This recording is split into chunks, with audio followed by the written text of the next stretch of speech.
मत्ती की पुस्तक 8 अध्याय उसका 13 में लिखा है, तब यीशु ने सूबेदार से कहा, जा, जैसा तेरा विश्वास है वैसा ही तेरे लिए हो। और उसका सेवक उसी घड़ी चंगा हो गया। आमीन। परमेश्वर के पवित्र वचन के पढ़े, सुने, समझे और कबूल की जाने परमेश्वर की आशीष हो। आमीन। परमेश्वर जो यीशु मसीह है, हम जगह जगह पवित्र शास्त्र बाइबल को पढ़ते हैं शुरू से लेकर के आखिर तक। अगर हम उत्पत्ति की पुस्तक में जाएं, उत्पत्ति से प्रकाशित वाक्य तक आए, तो जगह जगह सिर्फ विश्वास को दर्शाया गया है और विश्वास की बात यहाँ चल रही है। यीशु मसीह को लोग अपने घर ले जाना चाहते थे। बहुत लोगों की इच्छा थी कि यीशु मसीह हमारे घर आए, पर यीशु मसीह किसी के घर नहीं जाता था। लेकिन ये इस व्यक्ति को प्रभु कह रहा है, मैं तेरे घर चलूंगा। इसने कहा कि मेरा सेवक बीमार है और आप तो इतना बोलता था, ठीक है मैं तेरे साथ चलता हूँ। लेकिन इसने कहा कि प्रभु मैं इस लायक नहीं हूं कि तू मेरी छत के तले आए। ओके, मैं इस योग्य नहीं कि तू मेरी छत के तले आए, पर मुंह से एक शब्द कह दिए तो मेरा सेवक चंगा हो जाएगा। और ऐसा ही हुआ। तब यीशु ने उससे कहा, सूबेदार से, जैसा तेरा विश्वास वैसा तेरे साथ हो जाएगा। अभी भी बहुत सारी, जैसे कि हम फास्टिंग प्रेयर करते हैं, वचन को बताते हैं कि परमेश्वर आपको जीवन में कैसे काम करना चाहता है। किसी की नौकरी की प्रॉब्लम है, किसी की बिजनेस की, किसी की पढ़ाई की, एग्जाम शुरू होने वाले तो टेस्ट चल रहे हैं, तो सबसे ज्यादा महत्वता हम कहाँ देते हैं? बोला ठीक है भाई, पहले हम क्या करेंगे? पहले तो हम अपने टेस्ट देने की तैयारी करेंगे ना, नौकरी की तैयारी करेंगे, बिजनेस की तैयारी करेंगे और पढ़ाई की तैयारी करेंगे। लेकिन उस चीज को भूल जाते हैं जो प्रभु ने कहा, जैसा तेरा विश्वास वैसे तेरे साथ हो जाएगा। तुम स्ट्रगल करना चाहते हो, संघर्ष करना चाहते हो, संघर्ष करने वाली बने रहना चाहते हो, बने रहो, करो संघर्ष, खाओ धक्के। उसने थोड़ी कहा, उसने सिंपल सी बात कही थी कि जो धन यहोवा देता उसमें दुख नहीं मिला था। किसी को घोड़ों पर, किसी को रथों पर भरोसा, परंतु हम तो अपने यहोवा ही का नाम लेंगे, हम तो अपने यहोवा ही का नाम लेंगे। अब यहाँ मैं ये नहीं कह रहा हूँ कि आप एक पान ले लें और पान में एक लौंग रख करके खा लें और पूरे साल चाहे आपने पढ़ाई ना की तो भी पास हो जाएंगे। ऐसा एक किसी बाबा ने से कहा था, ठीक है ना। तो मुझे नहीं पता उनका क्या वो कह रहे हैं। यहाँ परमेश्वर कहता है कि मेहनत करो और परमेश्वर के प्रति ईमानदार और विश्वास करो, तुम्हारे लिए हो जाएगा। इस व्यक्ति से प्रभु यीशु मसीह कह रहे हैं कि मैं तेरे साथ चलूंगा, पर ये कह रहा है कि यहीं से कह दो तो मेरा सेवक चंगा हो जाएगा। हालेलुया, ठीक है। अब विश्वास की दर्शाते हैं अब्राहम पिता, विश्वासियों का पिता। ओके, परमेश्वर उसको चुन करके लेकर के चला, उसको आशीषित किया।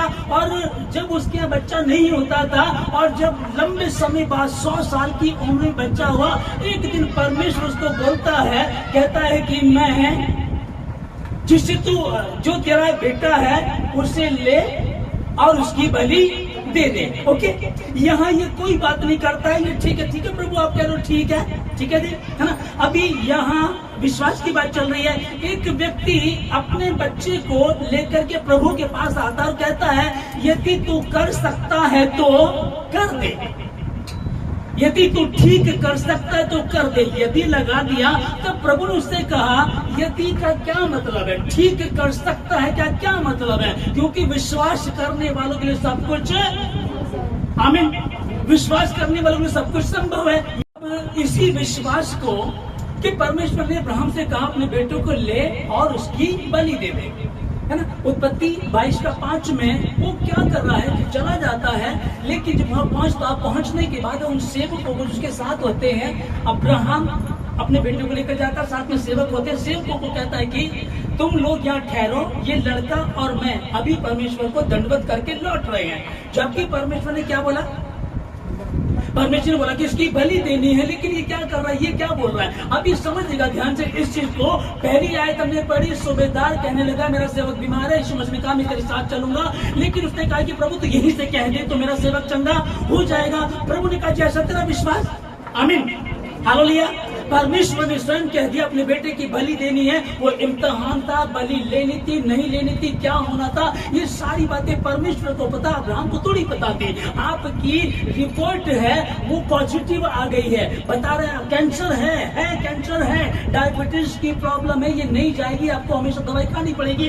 आपका वकील बार बार बोल रहा है कि आप ये केस नहीं जीत सकते। उसने बता दिया, फिर दूसरे वकील पे, तीसरे पे, ये केस आप किसी कीमत पर जीत नहीं सकते। आपका बिजनेस खत्म हो चुका है, बंद हो चुका है, ये फ्लॉप हो गया, ये कभी भी बढ़ नहीं पाएगा। आपको बार बार बता दिया गया। नशा मुक्ति केंद्र में लेकर के गए थे हम अपने बच्चे को, कई बार कितने दिन तक वहां रहा, लेकिन उन्होंने कहा अगर ये यहाँ ठीक नहीं हो सकता है, कहीं भी ठीक नहीं हो सकता। सारी बातें आपके विपरीत है, लेकिन फिर भी हमको क्या करना है। इसने क्या करना शुरू किया, इसने कहा, परमेश्वर ने कहा कि अपने बेटों को ले वहां लेकर के जा। इसने बात को मानी, लेकर के चला गया, डॉक्टर को दिखा दिया, रिपोर्ट नेगेटिव आई, डॉक्टर ने बताया आपका बच्चा नहीं बचेगा, ये मर जाएगा। लेकिन इसने अपनी जीभ से क्या कहा, ये लड़का और मैं परमेश्वर को दंडवत करके अभी लौट रहे हैं। जीव के वश में जीवन मृत्यु दोनों वास करते हैं। मैं तेरे मुंह का सृजनहार हूं और जैसा तेरा विश्वास वैसा तेरे साथ हो जाएगा। डॉक्टर पे भरोसा है, टीचर पे भरोसा है ना, जो ट्यूशन पढ़ा रहे हैं, ट्यूशन टीचर पर आपको भरोसा है, लेकिन उस परमेश्वर पे भरोसा नहीं है जिसने कहा कि मैंने तेरे लिए अपने प्राणों को दे दिया, तेरे दुख मुसीबत दरिद्रता सब मैंने अपने ऊपर ले ली है, और अब जो विश्वास करेगा वो नाश नहीं होगा। इसने बात की, हिचकिया ऐसा बीमार पड़ा, उन दिनों में ऐसा बीमार पड़ा कि मरने पर था, और सेवक ने उससे कहा तू नहीं बचेगा, मर ही जाएगा। उसको कहते तू नहीं बचेगा, मर ही जाएगा। अब सुखाल तू अपने परिवार से सम्मति कर ले। इसने क्या करना शुरू किया, इसने किसी से बात नहीं की, दीवार की तरफ मुंह करके इसने विचार किया होगा, यार मैं इस बात को एक्सेप्ट क्यों करूं।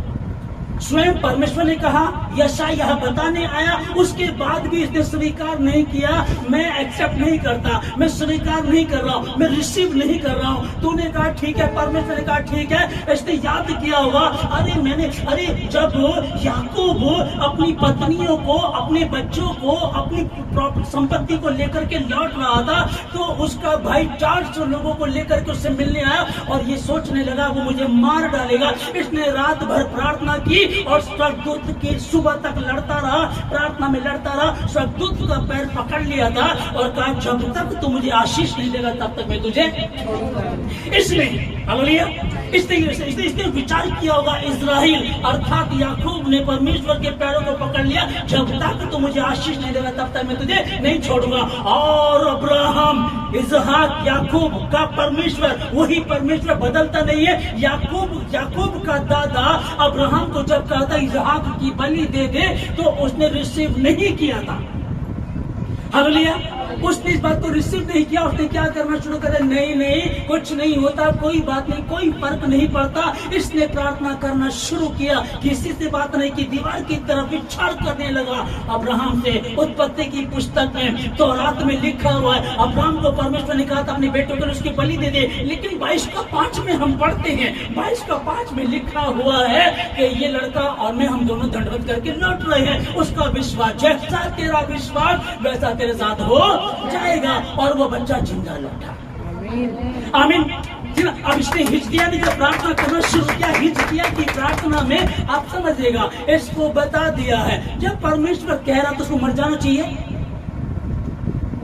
परमेश्वर ने कहा तो मर जाना चाहिए। परमेश्वर कह रहा है, जो परमेश्वर ने कहा तो उसको करना चाहिए। लेकिन परमेश्वर की भी बात को इसने वापस मोड़ दिया, वापस फेर दिया। परमेश्वर मजबूर हो गया उसको आशीष देने के लिए। परमेश्वर मजबूर हो गया इसको 15 वर्ष इसकी आयु बढ़ाने के लिए। मैं फेल हो जाऊंगी, मेरा परमेश्वर यदि मेरे पक्ष में है तो मेरा विरोधी कौन हो सकता। तो केस नहीं जीत सकती, तेरा बिजनेस कभी नहीं चलेगा, तेरा बच्चा कभी नहीं सुधरेगा, तेरा पति कभी नहीं बदलेगा, तेरी पत्नी कभी नहीं बदलेगी। कैसे होगा? मैं जानती हूँ जिसके समीप में बैठता हूँ, जिसके समीप में बैठती हूँ, उस परमेश्वर ने कहा ना तो मैं छोड़ूंगा ना ही, जैसा तेरा विश्वास वैसा तेरे साथ